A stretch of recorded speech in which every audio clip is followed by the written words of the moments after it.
Hey everyone, in this video I will guide you how you can transfer or send your Pi coins from your Pi wallet to OKX Exchange.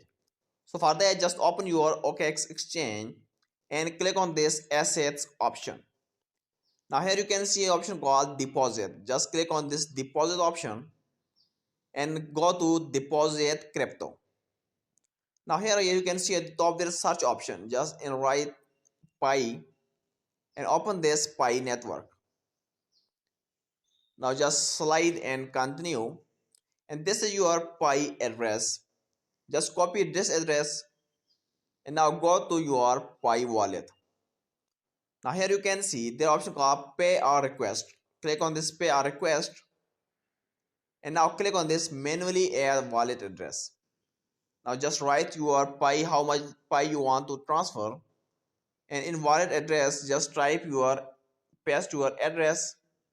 Now just click on this send button.